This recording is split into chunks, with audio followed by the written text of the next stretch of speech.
গরমের একটা ভালো ফল বেল, তাই বেল দিয়ে একটা শরবত বা বেলপানা রেসিপি শেয়ার করব আজকে। বেলটাকে এবার ফাটিয়ে নিচ্ছি। আপনারা মেঝেতে ফেলেও ভাঁড়ি দিয়ে ফাটাতে পারেন। আমি দুখণ্ড করে নিলাম। এবার আমি এটা চামচ দিয়ে কুড়বো।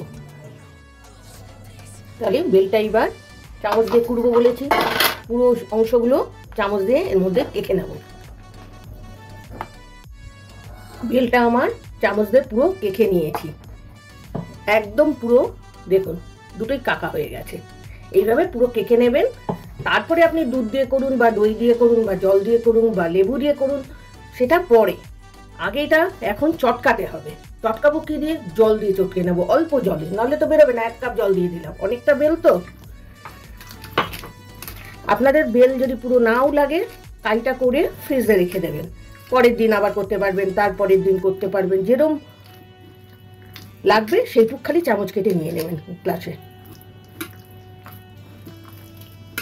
দেখুন তবুও আমার কত ঘন হয়ে গেল, আর একটু আমার জল দিতে হবে।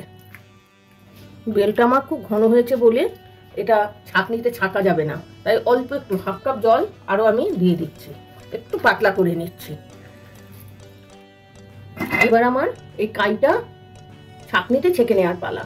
ছাঁকনিটা আমি লোহার ইউজ করব, তাহলে সুবিধা হয় কাটতে প্লাস্টিক অপেক্ষা।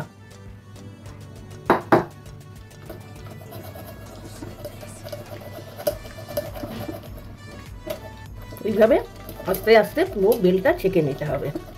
পাকা হয়ে গেছে, দেখেছেন কাইটা একদম ঘন হয়েছে। এবার আমি এটার ভিতরে আরেকটু জল দেবো, তাহলে বড় বেলটার জন্য আমার 2 কাপ জল লাগছে কাই বের করতে। এবার এটাকে চটকেই ছাঁকনির উপরে আবার ছেঁকে নেব।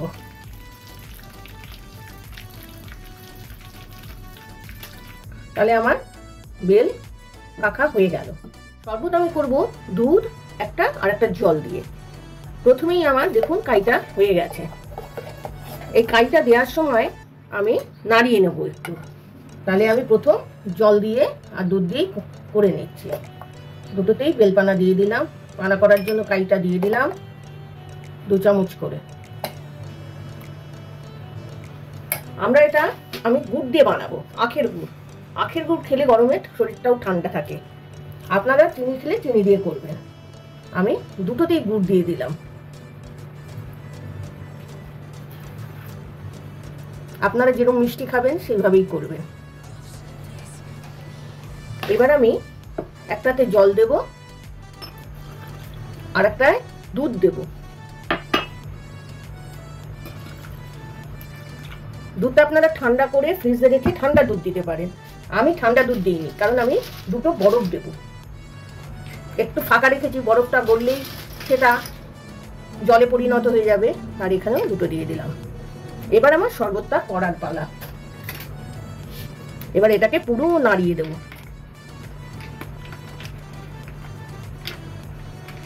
গরমের একটা সুস্বাদু ড্রিঙ্কস, শরীর ঠান্ডা রাখবে। আর যাদের কনস্টিটিউশনের প্রবলেম থাকে তাদের জন্য তো বেলপানা অবশ্যই খুবই ভালো।